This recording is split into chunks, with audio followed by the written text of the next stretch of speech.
بسم اللہ الرحمن الرحیم۔ ختم نبوت اور ناموس رسالت کے حوالے سے ایکٹ 1974 کی دفعہ 260 شق نمبر 3 اور تعزیرات پاکستان کی شق نمبر 295 سی اور 298 سی پاکستان کے آئین و قانون کا حصہ ہے۔ پاکستان کے ایک B A pass media scholar ناموس رسالت کے متعلق ان شقوں کے خلاف عرصہ 30 سال سے سرگرم ہیں۔ ان کے سامعین یہ محسوس کرتے ہیں جیسے وہ اس مشن پر ادھار کھائے بیٹھے ہیں۔ بلاسفیمی کی بابت B A pass media scholar کا کہنا ہے کہ نمبر 1، ہماری شریعت میں اس کے لیے کوئی قانون نہیں، نہ قرآن میں ہے، نہ حدیث میں ہے، نہ ہماری فقہ میں ہے، کسی قسم کا کوئی قانون موجود ہی نہیں۔ نمبر 2، وہ مزید کہتے ہیں اگر کوئی کہتا ہے کہ اسلام میں بلاسفیمی کا کوئی لا ہے تو وہ ایک بالکل بے بنیاد اور بالکل غلط بات کرتا ہے۔ قرآن مجید، حدیث، مسلمانوں کی فقہ ایسے کسی قانون سے بالکل خالی ہے، کوئی نام و نشان بھی کسی جگہ موجود نہیں۔ یہ بات میں پچھلے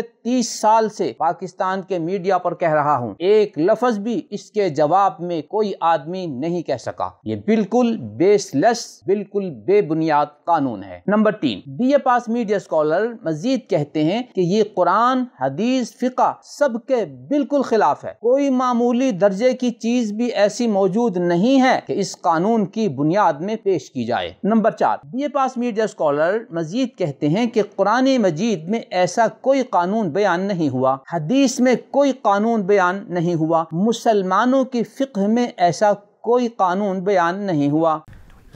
ہماری شریعت میں اس کے لیے کوئی قانون نہیں ہے، نہ قرآن میں ہے، نہ حدیث میں ہے، نہ ہماری فقہ میں ہے۔ کسی قسم کا کوئی قانون موجود ہی نہیں ہے سرے سے۔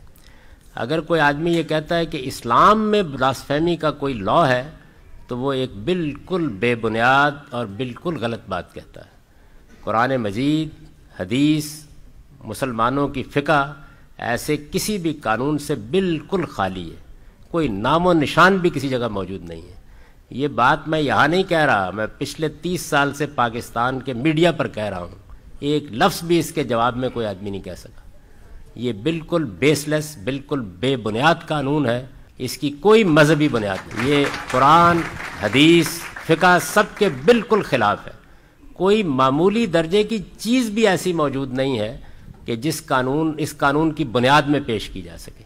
نیز وہ اپنی کتاب مقامات صفحہ 328 طبع پنجم میں لکھتے ہیں، توہین رسالت کی سزا، یہ عنوان ہے۔ اس کے تحت وہ لکھتے ہیں، توہین رسالت کی سزا کا جو قانون ریاست پاکستان میں نافذ ہے اس کا کوئی ماخذ قرآن و حدیث میں تلاش نہیں کیا جا سکتا۔ آئیے ہم جائزہ لیتے ہیں کہ اس توہین رسالت یا بلاسفیمی لا کی بابت B A pass media scholar کے ان دعووں میں کتنی جان ہے، کتنی حقیقت ہے، کتنا علمی وزن ہے۔ ہم دلیل و برہان کی روشنی میں اس کا تجزیہ کرتے چلے آ رہے ہیں اور قرآن و سنت اور فقہ سے اس کے دلائل پیش کر رہے ہیں۔ آج کی گفتگو میں خلیفہ راشد سیدنا ابوبکر صدیق رضی اللہ تعالی عنہ کے حوالے سے ایک حدیث پیش کریں گے اور اس کے صحیح ہونے کی بابت علماء محدثین کی آراء پیش کریں گے، اور پھر آپ کو دعوت فکر دیں گے کہ آپ فیصلہ کریں کہ اس B A pass media scholar کے ان دعووں میں کتنی سچائی ہے۔ حدیث ملاحظہ ہو، عن ابی برزہ قال تغیظ ابو بکر علی رجل، حضرت ابو برزہ راوی ہیں کہ سیدنا ابو بکر صدیق رضی اللہ تعالی عنہ ایک شخص پر بہت ناراض ہوئے۔ قلت من ہوا یا خلیفۃ رسول اللہ، میں نے عرض کیا اے اللہ کے رسول کے خلیفہ آپ مجھے بتائیں کہ وہ کون ہے۔ قال لما، ابو بکر صدیق رضی اللہ تعالیٰ عنہ نے پوچھا آپ یہ کیوں سوال کر رہے ہیں؟ قلت لأضرب عنقه ان امرتنی بذلک، تاکہ میں اس کی گردن اڑا دوں اگر آپ مجھے اس کی اجازت دیں۔ قال، سیدنا ابو بکر صدیق رضی اللہ تعالیٰ عنہ نے فرمایا افکنت فاعلا، تم ایسا کر گزرو گے؟ قلت نعم، ابو برزہ کہتے ہیں میں نے کہا جی ہاں۔ قال، ابو برزہ کہتے ہیں فواللہ لا اذهب عظم کلمتی التي قلت غضبه، ابو برزہ کہتے ہیں کہ بخدا میں نے اتنی بڑی بات کہہ دی کہ اس کی وجہ سے ابو بکر صدیق کا غصہ ختم ہو گیا۔ ثم قال، پھر انہوں نے ارشاد فرمایا ما كان لأحد بعد محمد صلی اللہ علیہ وسلم، نبی اکرم صلی اللہ علیہ وسلم کی یہ حیثیت تھی، ان کے بعد کسی اور کی یہ حیثیت نہیں ہے۔ ملاحظہ ہو، سنن نسائی حدیث نمبر 4077، 4076، 4078، 4079، 4080، 4081 اور 4082 1082۔ اس روایت کا عنوان ہے باب الحکم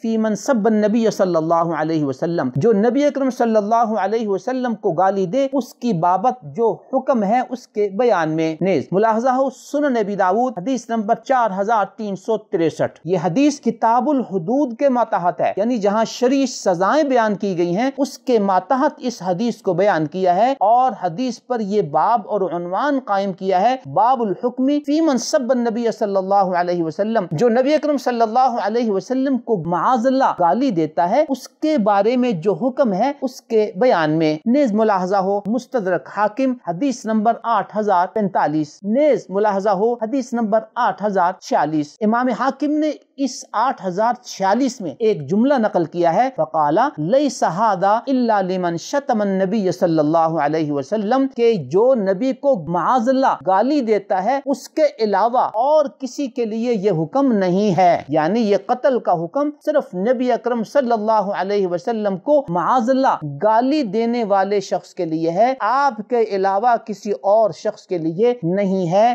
یہ جملہ مستدرک حاکم کی روایت میں موجود ہے۔ نیز ملاحظہ ہو مسند ابی اعلی حدیث نمبر 79، حدیث نمبر 81، حدیث نمبر 82۔ اس حدیث نمبر 82 میں ہے کہ ان رجلا سب ابا بکر، کہ ابو بکر رضی اللہ تعالیٰ عنہ کی ناراضگی کی وجہ یہ تھی کہ ایک شخص نے سیدنا ابو بکر کو گالی دی تھی۔ گویا سیدنا ابو بکر صدیق رضی اللہ تعالیٰ عنہ کو ایک شخص نے گالی دی، آپ کو غصہ آیا، اس پر ابو برزہ نے ان سے اس شخص کے قتل کی اجازت مانگی، تو سیدنا ابو بکر صدیق رضی اللہ تعالیٰ عنہ نے کہا کہ یہ حیثیت صرف نبی اکرم صلی اللہ علیہ وسلم کی تھی، اور مستدرک حاکم کے جملے کے مطابق کہ جو نبی کو معاذ اللہ گالی دے صرف اسی کو قتل کیا جاتا تھا۔ نیز ملاحظہ ہو الاحادیث المختارہ حدیث نمبر 20، حدیث نمبر 22، حدیث نمبر 23، حدیث نمبر 24، حدیث نمبر 25، حدیث نمبر 26۔ ان احادیث میں بھی حدیث نمبر 23 میں اس بات کا ذکر ہے ان رجلا سب ابا بکر، کہ ایک شخص نے ابو بکر صدیق رضی اللہ تعالیٰ عنہ کو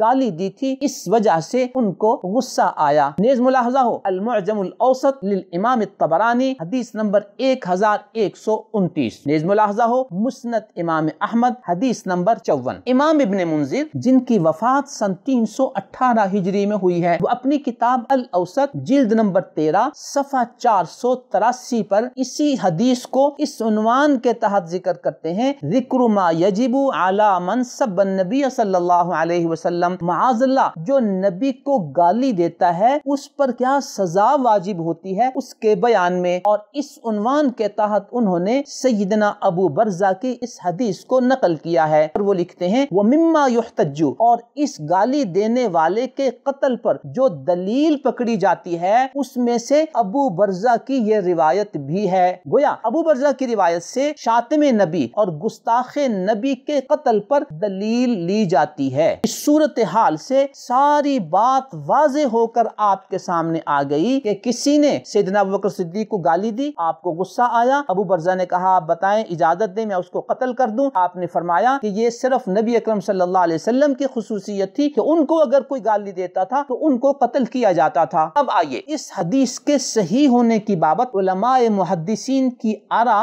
آپ کی خدمت میں پیش کی جاتی ہیں۔ نمبر 1، امام حاکم نے اپنی مستدرک علی الصحیحین میں حدیث نمبر 8045 میں لکھا ہے صحیح الاسناد علی شرط الشیخین، یہ امام بخاری اور امام مسلم کے معیار پر سند کے اعتبار سے صحیح ہے۔ نمبر 2، امام ذہبی نے بھی مستدرک کی اس روایت کو بخاری و مسلم کے معیار پر صحیح قرار دیا ہے۔ نمبر 3، ضیاء مقدسی نے الاحادیث المختارہ میں اس کی سند کو بہترین قرار دیا ہے۔ ملاحظہ ہو حدیث نمبر 22، جبکہ حدیث نمبر 20، 22، 23، 24، 25 اور 26 کو اس کتاب کے تحقیق کرنے والے ڈاکٹر عبدالملک بن دہیش نے صحیح قرار دیا ہے۔ نمبر 4، مسند ابی اعلی کی حدیث نمبر 79، 81 اور 82 کی تخریج میں اس کتاب کے تحقیق کرنے والے شیخ حسین سلیم کہتے ہیں کہ ان احادیث کی سند صحیح ہے۔ نمبر 5، مسند احمد کی حدیث نمبر 54 کے ضمن میں شعیب ارناؤت کہتے ہیں کہ اسناد اسنادہ صحیح، اس حدیث کی سند صحیح ہے۔ نمبر 6، امام نسائی حدیث نمبر 4082 کے آخر میں کہتے ہیں ھذا الحدیث احسن الاحادیث واجودھا، اس موضوع پر احادیث میں یہ حدیث سب سے بہتر ہے اور سند کے اعتبار سے جید ہے۔ نمبر 7، شیخ محمد بن علی بن آدم نے ذخیرۃ العقبہ شرح المجتبی جلد نمبر 32 صفحہ 28 میں اس حدیث کو صحیح کہا ہے۔ نمبر 8، شیخ البانی نے بھی ابو برزہ کی اس حدیث کو صحیح کہا ہے۔ ملاحظہ ہو صحیح سنن نسائی حدیث نمبر 4082، 4083، 4084، 4085، 4086، 4087 اور 4088۔ نیز ملاحظہ ہو صحیح سنن ابی داؤد حدیث نمبر 4363۔ محترم سامعین، اس حدیث کے صحیح ہونے کی بابت ہمیں یہ حوالہ جات پیش کرنے کی ضرورت اس لیے پیش آئی کہ بلاسفیمی کے حوالے سے گستاخ رسول اور شاتم رسول کی سزائے قتل کی بابت اس حدیث کا مضمون آپ کو کنفرم ہو جائے۔ نیز B A pass media scholar حسب عادت اس حدیث پر بھی ضعیف اور کمزور ہونے کا فتویٰ نہ داغ سکیں، جیسا کہ انہوں نے سنن ابی داؤد کی حدیث نمبر 4361 کو بلا تحقیق انتہائی کمزور قرار دیا تھا۔ نبی کریم نے تو ایک عورت کا قتل بھی جائز قرار دے دیا تھا اسی بیسس کے اوپر کی روایت انتہائی کمزور روایت ہے، جبکہ اس کو امام حاکم اور دیگر ائمہ حدیث نے صحیح علی شرط الامام مسلم قرار دیا تھا کہ یہ حدیث امام مسلم کے معیار سند کے مطابق صحیح ہے، اور اس میں نابینا صحابی کے اپنی گستاخ رسول لونڈی کو قتل کرنے کا ذکر تھا۔ اس موضوع پر بھی میرا ایک مستقل کلپ موجود ہے۔ الغرض اس حدیث مبارکہ کا مفہوم واضح ہو جانے کے بعد اب آپ B A pass media scholar کا موقف دوبارہ سنیں۔ ہماری شریعت میں اس کے لیے کوئی قانون نہیں ہے، نہ قرآن میں ہے، نہ حدیث میں ہے، نہ ہماری فقہ میں ہے، کسی قسم کا کوئی قانون موجود ہی نہیں ہے سرے سے۔ اگر کوئی آدمی یہ کہتا ہے کہ اسلام میں بلاسفیمی کا کوئی لا ہے تو وہ ایک بالکل بے بنیاد اور بالکل غلط بات کہتا ہے۔ قرآن مجید، حدیث، مسلمانوں کی فقہ ایسے کسی بھی قانون سے بالکل خالی ہے، کوئی نام و نشان بھی کسی جگہ موجود نہیں ہے۔ یہ بات میں یہاں نہیں کہہ رہا، میں پچھلے 30 سال سے پاکستان کے میڈیا پر کہہ رہا ہوں، ایک لفظ بھی اس کے جواب میں کوئی آدمی نہیں کہہ سکا۔ یہ بالکل بیس لیس، بالکل بے بنیاد قانون ہے، اس کی کوئی مذہبی بنیاد نہیں، یہ قرآن، حدیث، فقہ سب کے بالکل خلاف ہے۔ کوئی معمولی درجے کی چیز بھی ایسی موجود نہیں ہے کہ اس قانون کی بنیاد میں پیش کی جا سکے۔